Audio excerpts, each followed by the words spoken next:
شرف نوعه وحن مركب ورقادي أدو ما تحلنينا أوركا أما هيئة جوبلاند ديفلوبمنت انستيتوت وسورة كليسي إن أنو سورني ما نوعاوة حفلة شرفت بدن سنة داف سنة رنتي أفكار أدو نكسن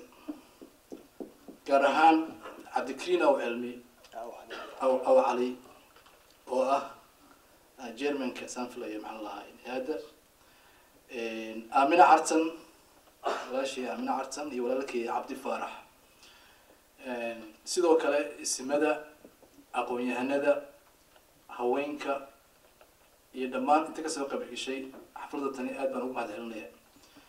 سؤال بدون سويديني بارنتي وحد مدا إنه كجوا ولا لك عبد فرح وكسب سنة دلوقتي قحوتيك آدي أدبر وما دهلنا سجارة وإحنا تعبنا يا رنتي آدي أدنى نقدر مقارنة يبقى تضحي شطوطات كانوا ولا لها إن الصوماليات كنا الحروين كقحوتيك ولا الكين نقدر تصي محل ده إن صوركي صورته وهالك نقدر تصي رنتي وحنا آد لو نحا جودي كده لطي حردا قحوتيك يا مانتي هويا أو آدي أد رنتي waxaad dareemaysaa dadka qaxootiga ah dhibka ay soo mareen oo barakaca ah iyo muddada dheer ay ku sugnaayeen xarooyinka qaxootiga oo iyaga ruuxooda dhibaato badan ay kala kulmeen sida aan ka daawano media walaalkeen caawil oo ah xiriiryaha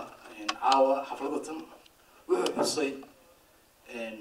Cabdikariin aw cali wuxuu yiri waxaan filayn inaan retire noqoto oo ka baxdo hawsha tan maanta adigu aad noqoto dadkii binaha talada loogu iman lahaa oo binaha laakiin si wanaag adigii baa hawshii hormadu ah oo wada warun nin kasta oo xilkasa oo Soomaaliya maanta daa kasto ku jiro uma banaana ama macnaha waajib ah inuu gamo nina saaxiibnahay anigu waxaan ka mid ahaa raggii markii la dhisay Jubaland State katiga qurbaha oo tagay maxaa la dhahaa Kismaayo garahan waxna ka soo dhisay maamulkaasi waxaan ku soconay dhowr group oo afar ka mid ka timid Canada Edmonton iyo Calgary iyo laba qof oo Minnesota ka timid iyo nin ka tagay Virginia waxaan sameynay survey runtii ilaa 20 ilaa 30 shir oo gaar ayaan yeelanay waxaan inta badan isku dayeenay badan isku soo dhaweynaa dadka deegaanka degan nooc doon la ahaado nin aad iyo aad u xirmaynayo oo maalmaha kamid ah qadan loo sameeyay magaalada Nairobi ba eray aad u dan qado runtii nagu yiri ninkaasi walaalkeen wuxuu ahaa musharax u taagnaa xilligii 2012 kii madaxweynenimada Soomaaliya Sheekh Maxamed Yaasiin eray buu ugu yiri runtii aad ugu dan qaday oo ahayd wuxuu tagay qadar markuu qadar tagay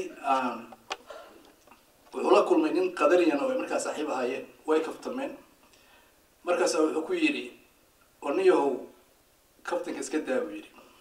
heerka maanta Soomaaliya ay marayso 40 sano ka hor ba anaga hadaan reer qadarnahay inuu soo marnay heer waxaan gaarnay gabadha reer qadariyanka ah 5 dirham lagu guursado nin walba adduunka ku nool lagu guursado maanta gabadha reer qadar 5 milyan lagu ma helo nin walba ma guursado reer qadar ma guursado buu yiri runtii aad baan ugu arintaas ugu dan qaaday sababta Soomaalidu dhaqan bay lahayd soo jireena kan miyiga ku nool kan beeraha fasho iyo kan kalluumaystaba xurmo gaar ah ayuu ahayn dumarkeena maantana nin ajnabi ah inuu sidaa ku yiri runtii wax aad iyo aad aan ugu dan qaaday bay ahayd waxaan kala soo arkay Soomaaliya maanta dadku wax arkaysa laf dhabarka ummadda Soomaaliyeed ama qoyska Soomaaliyeed ee Soomaaliya ku nool waa dumarka booskii ragga waxa buuxiyay dumarkii mas'uuliyadii ragga laga sugayay ee ragga laga rabay inay qaadaan waxa qaada dumarkii taasaa keentay walaalkeen Cabdikariin aw cali inuu retire noqon waayo oo uu istaago inuu u shaqeeyo umadiisa waan ku wada helnay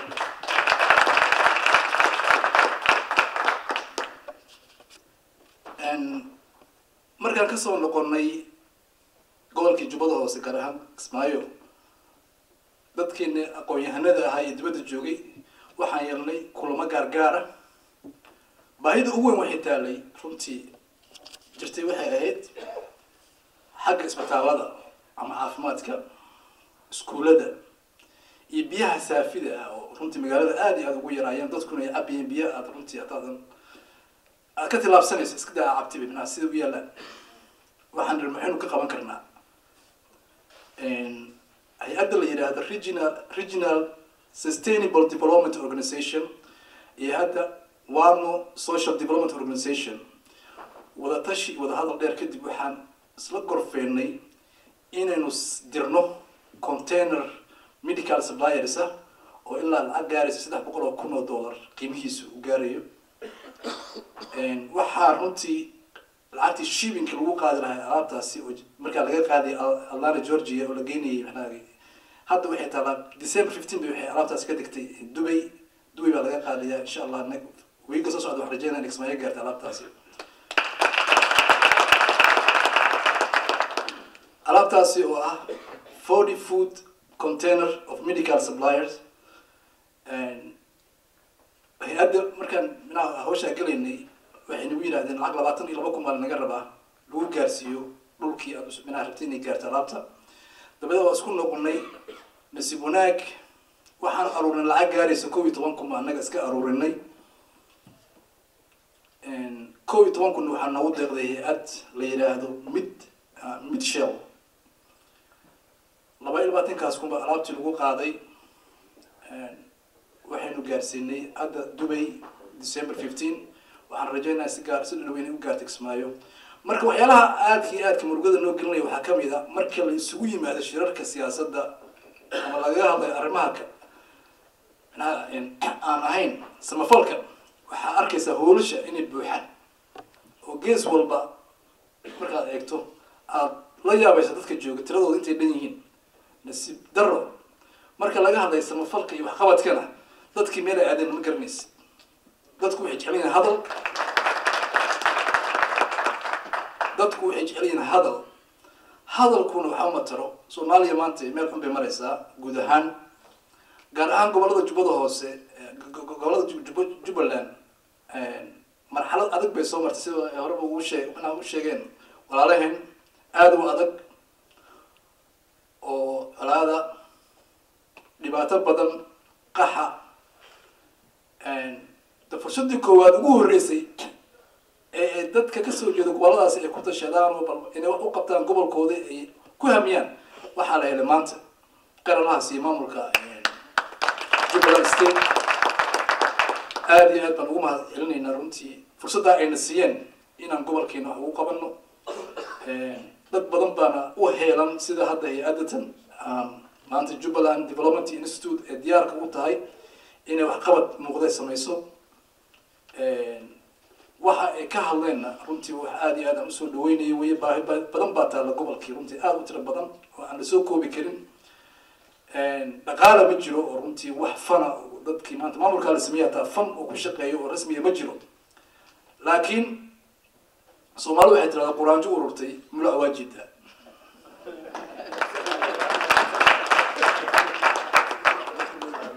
inteena hadaan isku tagno oo inta iyada reer Jubbaland ay qurbo joogta ah ee shirarka dabaaldega ah siyaasadda ah meel walba adduunka ka qabanaysay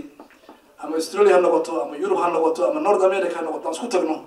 oo nin walba $1 bixiyo wax weyn bay qabanaysaa maamulka runtii especially hadda hay-adatan cusub hadda minaha la iskumay diyaar ku ah waxqabadka aynu boorino aynu garab istaagno aynu la shaqayno waxaan rajaynayaa runtii inay wax badan qaban doonaan dad badan oo walaalahooda oo diyaar u ah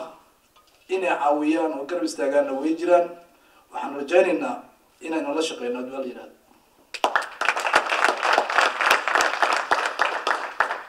waqtiga oo iska cariiriya iyo xaaladda situationka magaalada minaha xagga minaha hawada oo xun iyo ayadoo laga codsaday waqtiga in la soo gaabiyo in aanu hadalkii insan kusoo koobaya waxaan u mahadcelinayaa inta kasoo qayb gashay xafladatan oo runtii kal iyo laaba uga soo qayb gashay inta maqanna waxaan kula talinayaa inay xafladan noocan ah ay soo buuxiyaan oo yimaadaan la garab istaagaan walaalahood kana shaqeeyaan waxqabadka iyo horumarinta gobolada Jubbooyinka. Assalaamu calaykum warahmatullahi wabarakatuh.